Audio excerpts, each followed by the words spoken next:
Now, the greatest radio shows of all time. Suspense. The Shadow Node. Washington calling David Harding, counter-spy. Classic radio theater. The Great Gildersleeve. Fibber McGee and Molly. Dragnet. Gunsmoke. The Lone Ranger. Now, step back into our time machine with your host, Wyatt Cox. Good evening, friends of the Inner Sanctum. One of your favorite programs, Gene Herschel, starring as Dr. Christian. This episode of the program broadcast the day after Christmas, December 26, 1937, 85 years ago. Story about the owner of a dress shop who has a history. We'll talk about that. By the way, before we get started here, I want to thank you. We are now beginning our 7th year of bringing classic radio programs to you here on Classic Radio Theater. We appreciate you so much, and we want to thank you so much. So many of you have done nice things, bought us copies and all of that, and reached out and given us some wonderful presents. Jimmy in Boston, behave yourself. He always sends me these elaborate things, the Stan Freberg and the beautiful Marie Wilson thing he gave me, and they're delightful, and I appreciate them very much. Thank you, Jimmy. Okay, but starting year number 7, and we roll straight on forward. On this Monday, this is the 26th day of December. It's the 360th day of the year. We have 5 days left till we get to 2023. British defeated in the Battle of Trenton on this date in 1776. Erie Canal opened in 1825. Marie and Pierre Curie announced the isolation of radium in 1898. Jack Johnson became the first African-American heavyweight boxing champion on this date in 1908 by defeating Tommy Burns in Sydney, Australia. The Nissan Motor Company organized on this date in 1933. Also, FM radio patented on this date. It's just a fad. It'll never last. The play The Glass Menagerie by Tennessee Williams publicly performed for the first time in 1944. The Flamingo Hotel opening in Las Vegas in 1946. Grand old dame of the Las Vegas Strip. Barbra Streisand's final performance as Fanny Brice in Funny Girl on Broadway in 1965. Her role went on to underrated comedian Mimi Hines until the show closed in 1967. Airing on this date on BBC TV, the Beatles' Magical Mystery Tour. It was released in the U.S. in 1974.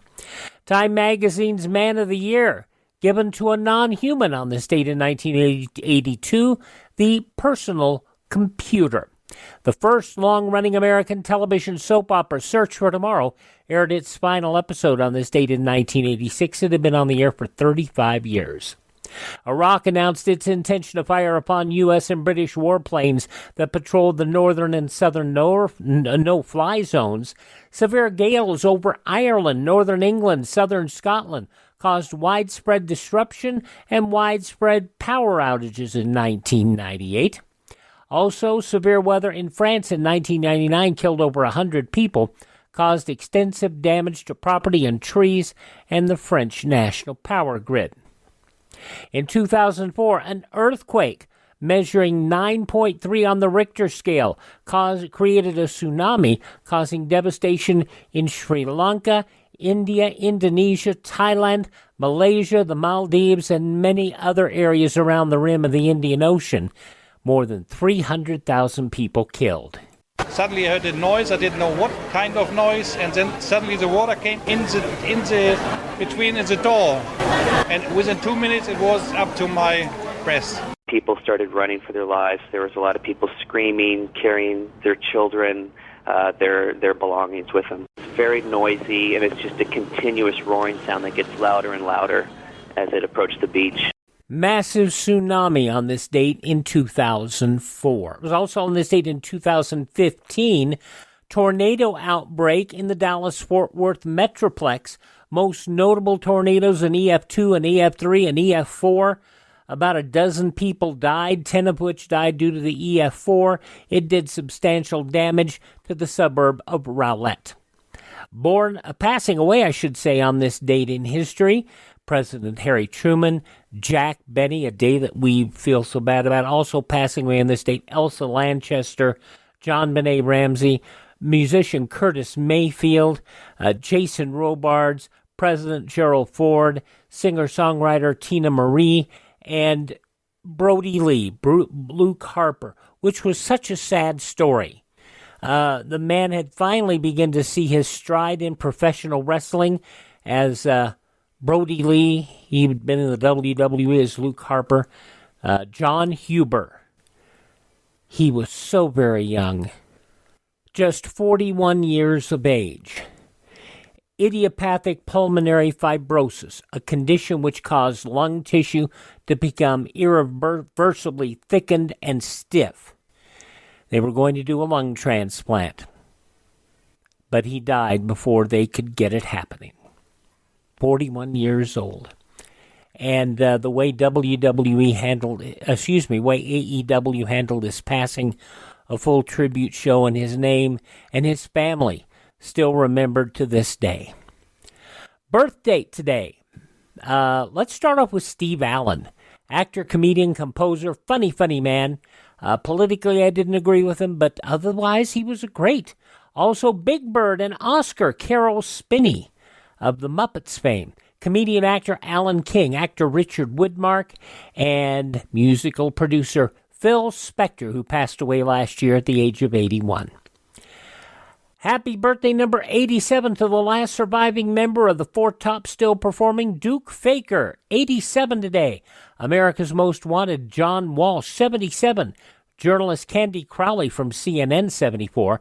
Metallica's Lars Ulrich is 59. He was the Joker in Suicide Squad, and he sang for the group 30 Seconds to Mars. Jared Leto is 51. Singer Chris Daughtry is 43.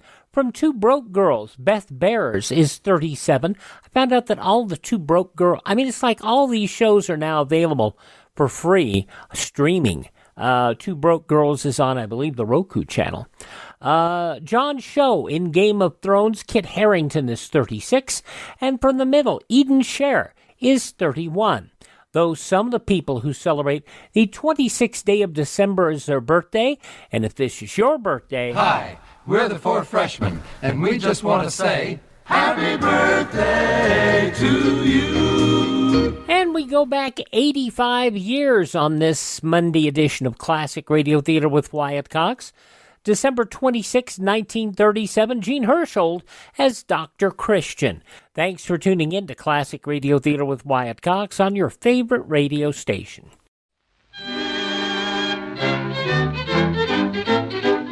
And here's the Cinnamon Bear. The oldest known children's Christmas cereal in radio history, the Cinnamon Bear, featuring some of the most popular actors in radio history, including Elliot Lewis, Joseph Kearns, Verna Felton, Lou Merrill, Frank Nelson, Howard McNear, and child actress Barbara Jean Wong.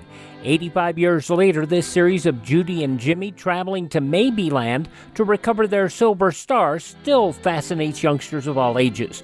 Now we're offering the entire 26-episode series of The Cinnamon Bear via download for a Buy Me a Coffee donation of $10 or more at classicradio.stream. Support Classic Radio Theater and have The Cinnamon Bear for your family to enjoy for years to come. Go to classicradio.stream and donate $10 or more, and I'll send you a link for immediate download. classicradio.stream. Okay, I realize that I just can't count. I'm getting to the age that I'm losing that part of my cognitive ability. But last year was our 7th year, which means we are starting our 8th year of Classic Radio Theater with Wyatt Cox. The brain just isn't quite there right now. Sorry about that. Anyway, we roll on here with an episode of Gene Hersholt as Dr. Christian. This episode from 85 years ago, December 26, 1937.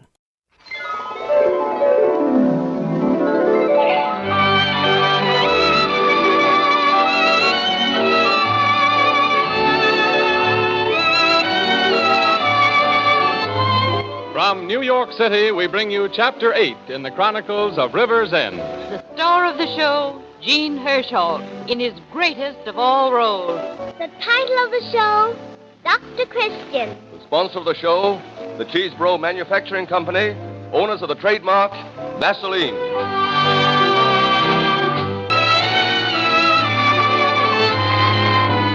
And so to today's story of Dr. Paul Christian, starring Gene Herschel in the title role. The time is Sunday morning. The scene is laid outside the little white church, which stands not far from Dr. Christian's office.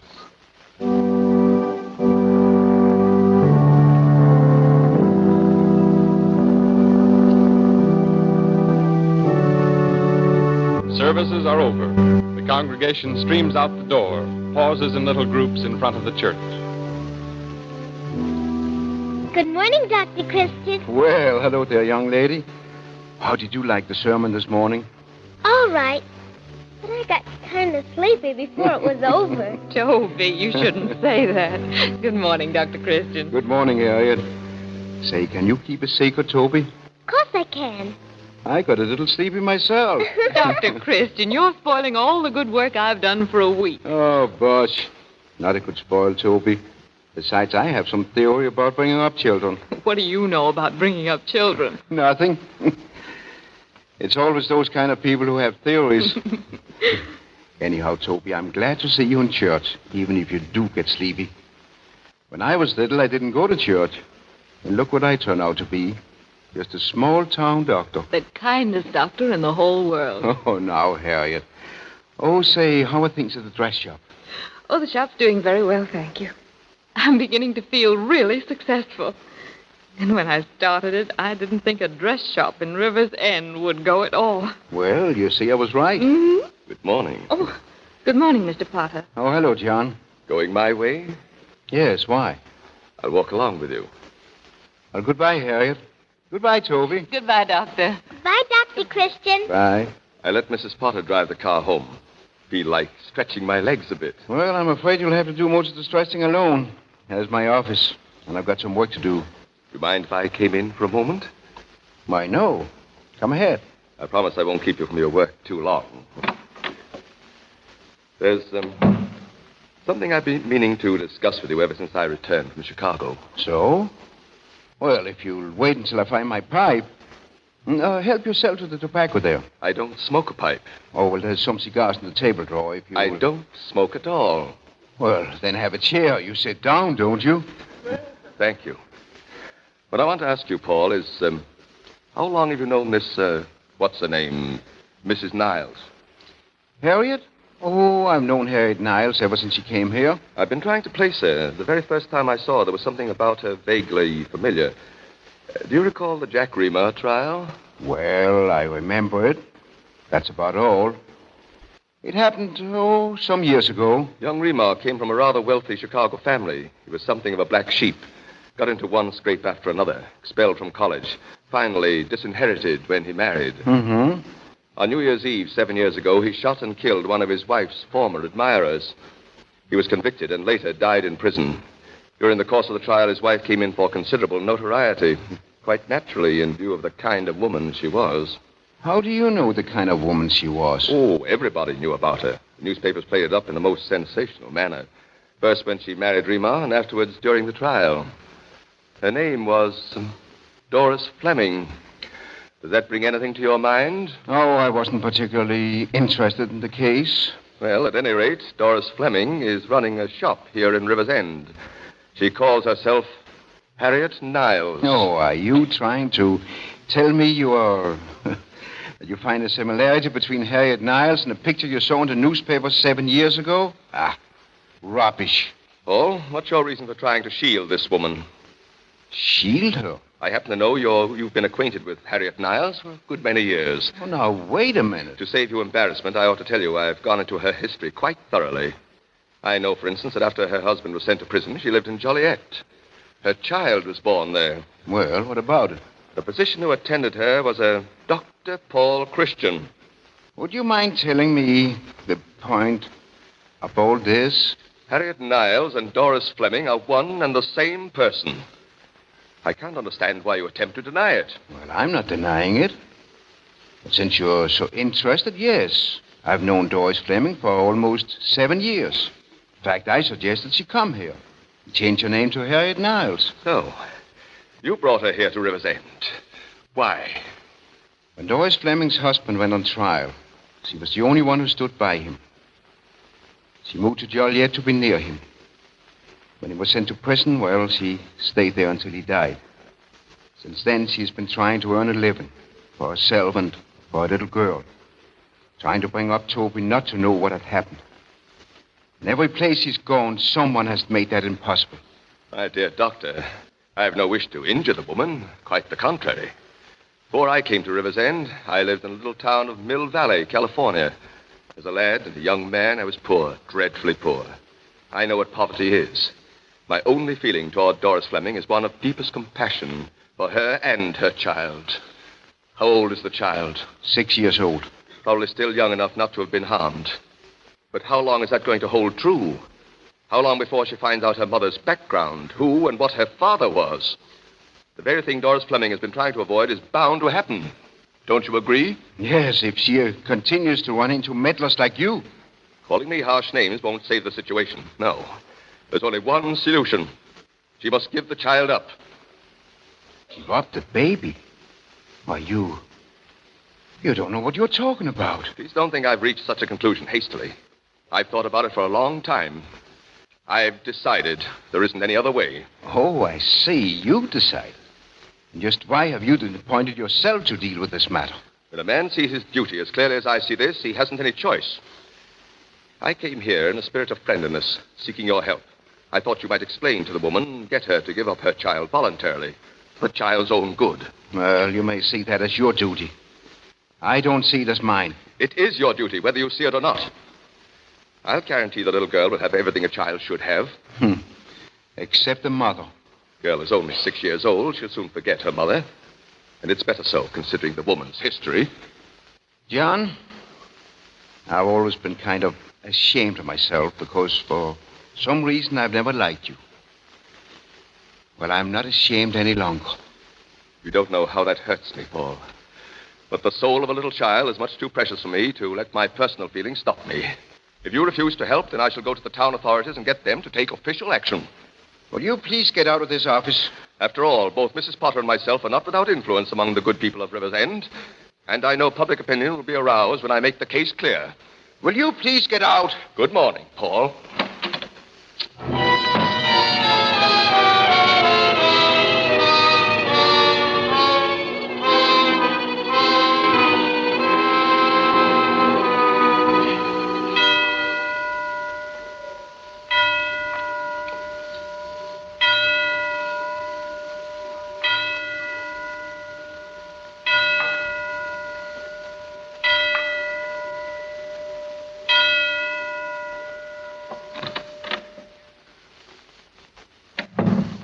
Hello, Dr. Christian. Well, hello, Harriet. Oh, I had no idea it was so late.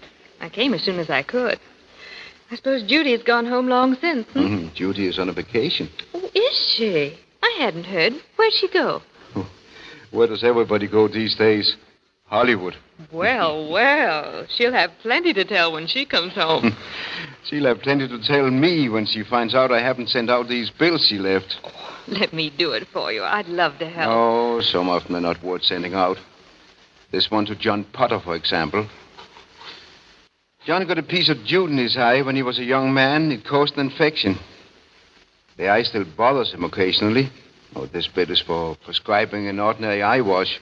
I can't charge him for it. You'll never make any money that way. Oh, speaking of money, how was your Christmas business? Wonderful. Good. Oh, it was a swell idea of yours putting in the gift. And just think, this time last year I was in Minneapolis wondering what was going to become of us. You can't imagine what all those years were like. Walking the streets, looking for a job. Knowing if you found one, you couldn't keep it. That you'd have to leave and go someplace else. Oh, it's beautiful to be settled and have a home and feel that you're safe. Safe. I think that's the loveliest word in the world. Harriet, have you ever asked the Remus for help? No. Why should I? I've always been able to get along. I know, but Toby's going up now, and, well, she's going to become more and more expensive. Well, she'll soon be wanting to entertain her friends and have nice clothes, and, well, the Remus ought to help. She's Jack's child as well as yours. I don't want their help. Well, you shouldn't let a little foolish pride stand in the way. And they wouldn't help me if I did ask. The Reamers hate me. Why, they disowned Jack for marrying me. When he was sick in prison, they didn't even come to see him or write to him. Why, they didn't even write when he died. Well, 7 years might have made a great difference. They might have forgotten they hated you. I haven't forgotten. Don't you think you ought to give them a chance to make amends? What chance did they give me? The chance of starving, that's all. I don't want to talk about it. I'll be able to look after Toby. Give her the nice friends and the pretty clothes myself. The shop will take care of that. Yes, but suppose something happens to the shop. What? Suppose you can't go on with it. Oh, what could happen? Well, businesses sometimes fail, you know. Oh, but... Oh, come in. I heard you talking in here, took the liberty of knocking. Oh. I realize I'm not welcome. I assure you I'm not here because I want to be. Shall I go, Dr. Christian? No, please stay. Is it me, or does this guy just sound, well, I can't use that word, uppity? Yeah, uptight. Dr. Christian, December 26, 1937, on Classic Radio Theater with Wyatt Cox.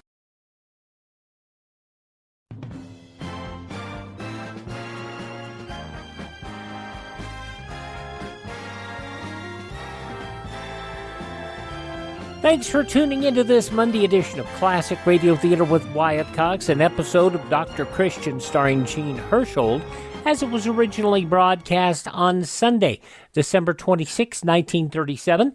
In the newspapers of that Sunday 85 years ago, these were some of the headlines.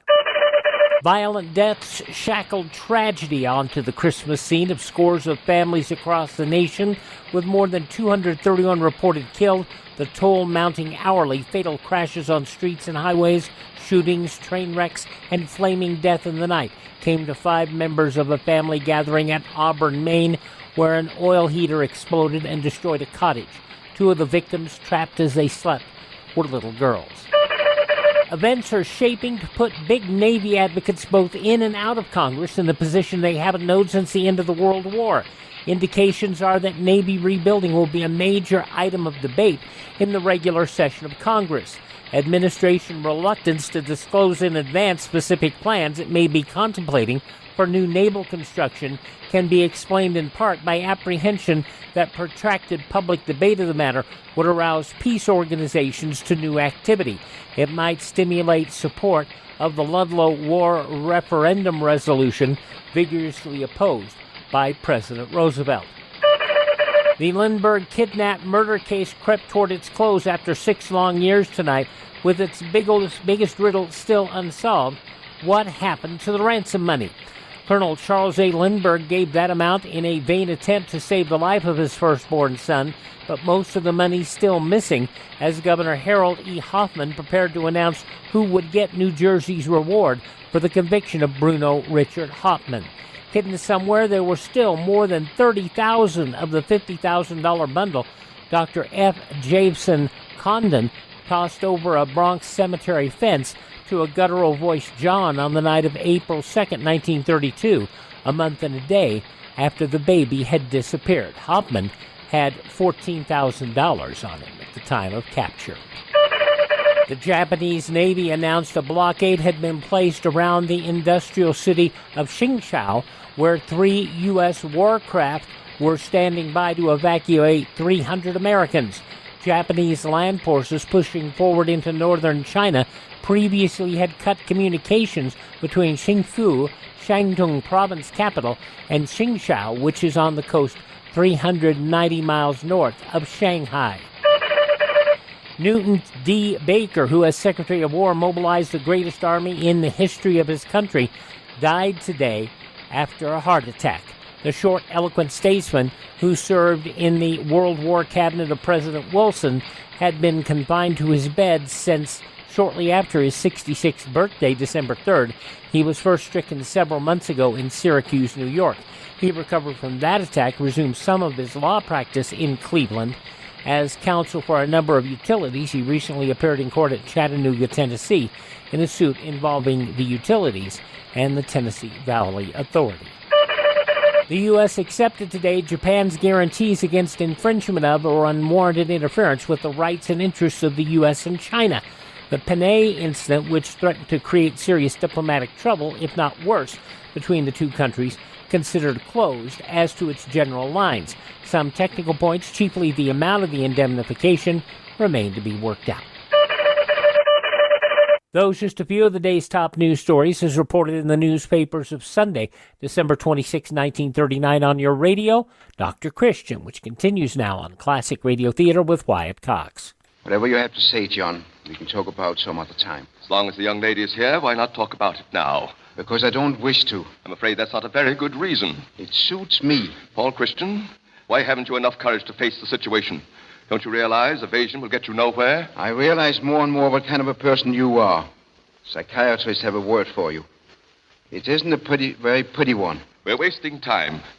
I've given you your opportunity, Paul. You haven't seen fit to take advantage of it. Fortunately, I am strong enough to assume the burden alone. Mrs. Niles? John.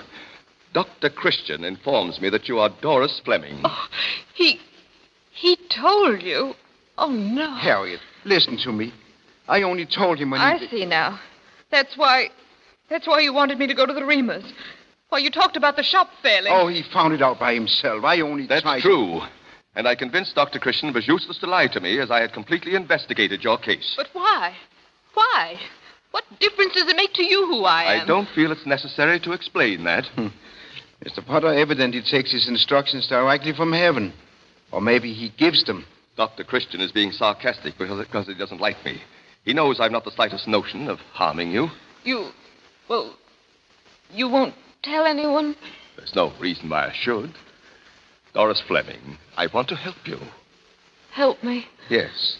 I know how you struggle to keep your child from learning about your past life. I want to show you the way. Oh, but I've already found it. Well, you and Dr. Christians are the only ones who know about me. I have a little shop here. I'm very happy. And the past is behind me. Sooner or later, River's End will find out about you.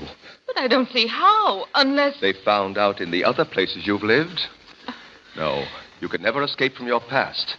It's chained to you with a chain which cannot be broken. But your child can escape if you'll give her up.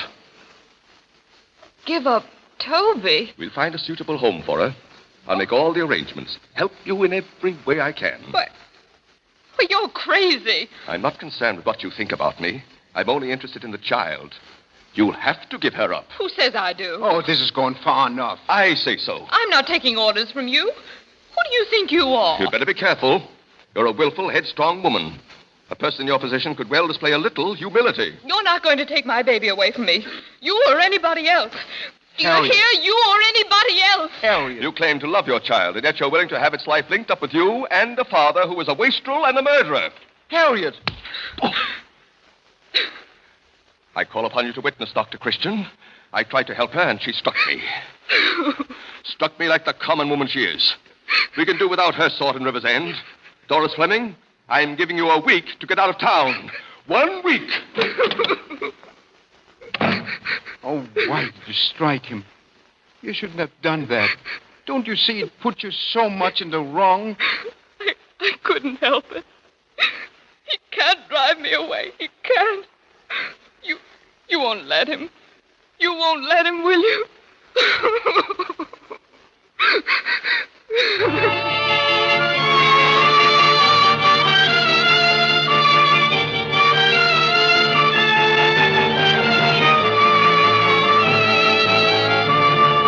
From 85 years ago, December 26, 1937, Dr. Christian. We'll hear the conclusion in just a few moments on this Monday Classic Radio Theater with Wyatt Cox on your favorite station. Tuesday's Classic Radio Theater, an episode of radio's outstanding theater of thrills suspense from 67 years ago, December 27th, 1955, The Mystery of the Marie Celeste, starring John Dehner, a reconstruction of what might have caused the abandonment of the ship that was found adrift.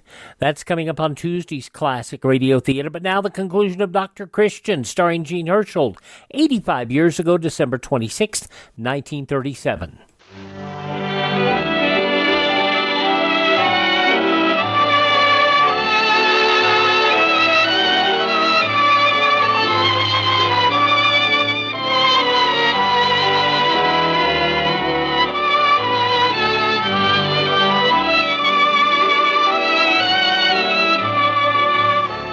The next scene in our story of Dr. Christian takes place in a room in Harriet Niles' home behind the dress shop. It is a pleasant room, the shades drawn now and the lights burning. In the center of the floor are several suitcases and a trunk. You want this coat here put in the trunk, Mrs. Niles? Yes. Oh, no, wait a minute. Pack the other one. Toby will wear this one. Where are we going, Mama? To Peoria, darling. When? Day after tomorrow. Oh, is there room in the small suitcase for these slippers, Anna? I think I can make some room. Well, put them on top so I can get them out on the train. Yes, sir. How long will we be away, Mama? I don't know, Toby. Are we coming back? No. Not ever. But why? Now, it's time to go to bed now. Why aren't we coming back? Don't you like River's End? Now, you better run along, Toby. It's almost 8 o'clock. You told me you liked River's End. You told me we wouldn't move anymore. I know, dear. I don't like moving. As soon as I find some little girls to play with, we always move. Isabel and Betty Jean have never moved. They've lived here all the time. Why do we have to move? Oh, please, Toby. Mother's so tired. Anna will get you ready for bed now. I'll be in soon and hear you say you're now Eilemies. Yes, sure. It's about time for young ladies to go to sleep now. Mama, why do I say different now, Eilemies, from Betty Jean? Well, they're not different. Yes, they are. I only say God bless Mama. And Betty Jean says God bless Mama and Papa. Oh, Anna, will you put her to bed, please? But try, Mama. Why don't I say it the same as Betty Jean? Dear, I'll answer it. You take Toby and get her undressed, Anna. Yes, ma'am, I will. Come, Toby. Night, Mama. Good night, dear.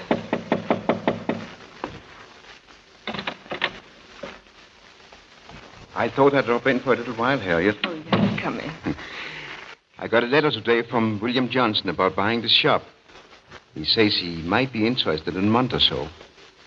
But now, if you could find someone to run it for you until you... No. Oh, but it's foolish to walk away and leave a going business. Well, maybe I won't leave. Maybe I'll send Toby away. Oh, no, you won't do that. Mr. Potter was here again this afternoon. Well, if he bothers you again, call the police. After all, there is a law against blackmail. What good would it do to tell the police? It would only mean a scandal, and then everybody would find out. Well, let them find out. Face it. Have it over with. You know, when I was a very little boy, I used to think there was something horrible hiding underneath the cellar stairs. I didn't know what it was. I only knew I was dreadfully afraid of it. I would do anything to keep from going down these steps. And one day I had to go, and I found out there wasn't anything at all. You see, so many of our fears are like that. When we face them, well, they aren't there. Oh, I'm not afraid for myself. But I can't let Toby's life be like mine. I've failed in everything else, but I won't fail in that. Well, we'll find out some way. No, there's only one way out. Mr. Potter's right. Oh, I've tried to make myself believe I could get away from it. If I could only go far enough, I could escape. But it never works. I know that now. Oh, my dear. I've got to give Toby up. I've got to give her up. My baby. Don't give up yet. Something might happen to change everything. Nothing can happen to change the past. You're chained to it with a chain which never can be broken. Only it can be broken. Death can break it. Harriet, I'd put Toby to bed, Mrs. Niles. You want me to finish up packing the trunk? No, Anna. Just pack Toby's things in the suitcase.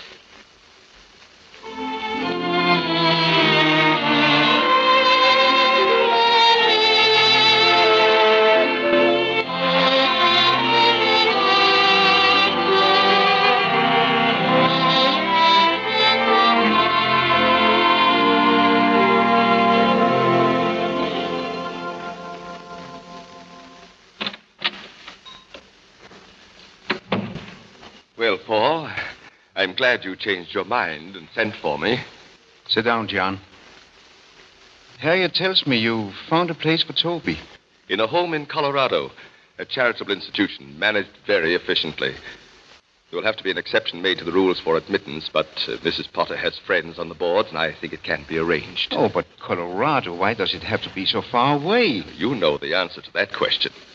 If it were any nearer, she'd be running to see the child at every opportunity. Our entire purpose would be thwarted. Doris Fleming must never see the little girl again. Oh, John, that's cruel.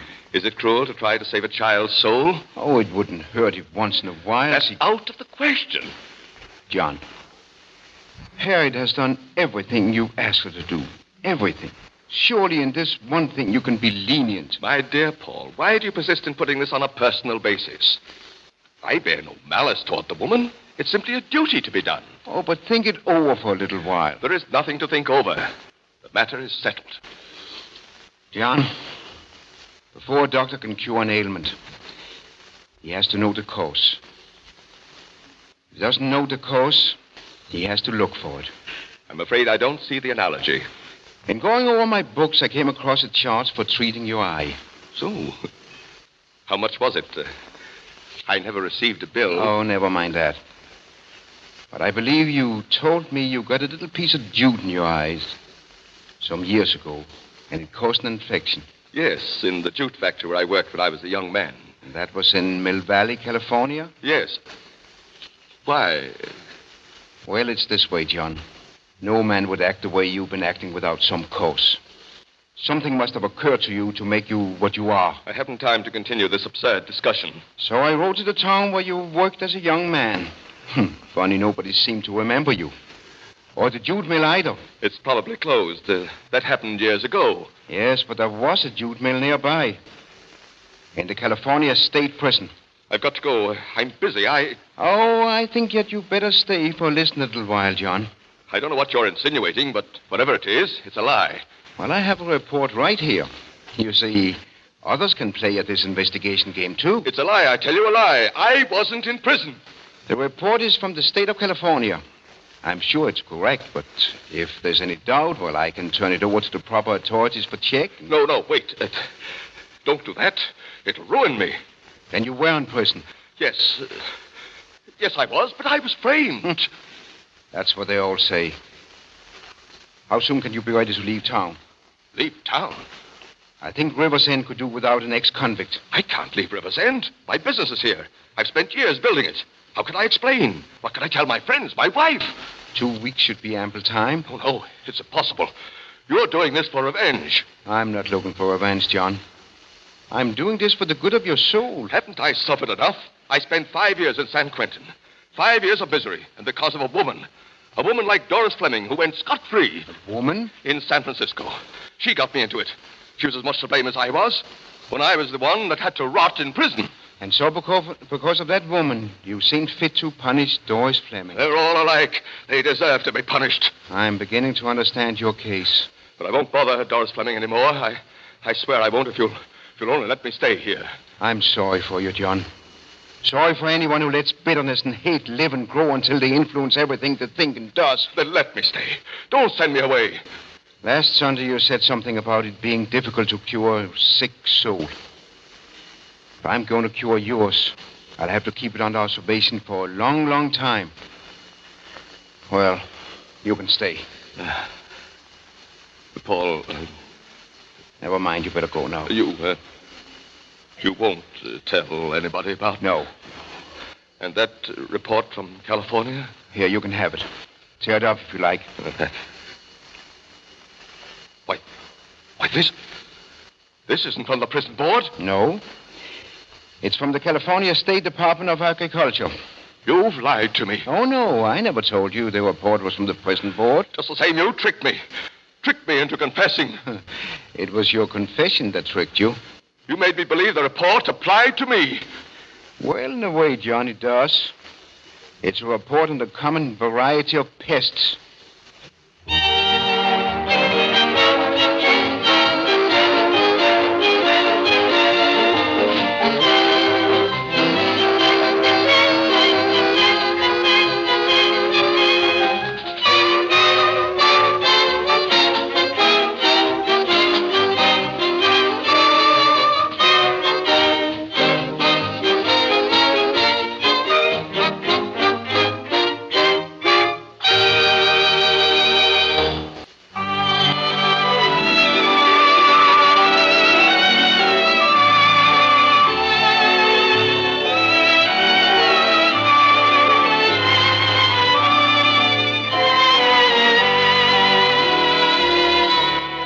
Sunday at this same hour, the makers of Vaseline Preparations will present another Dr. Christian story starring Jean Hersholt, famous screen actor in the title role.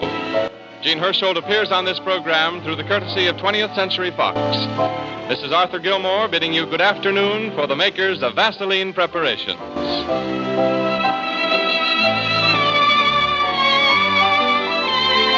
This is the Columbia Broadcasting System.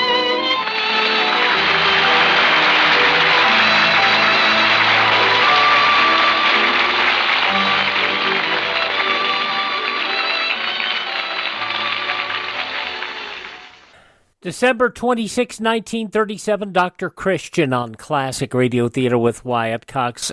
What a slime bucket that guy was.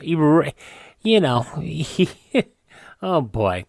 Visit our webpage, classicradio.stream, classicradio.stream. Stream our shows, learn about classic radio collecting, contact me there. Buy me a coffee if you'd like to support our program. Thank this station, support the advertisers, tell your friends the great radio shows are right here at this spot on the dial.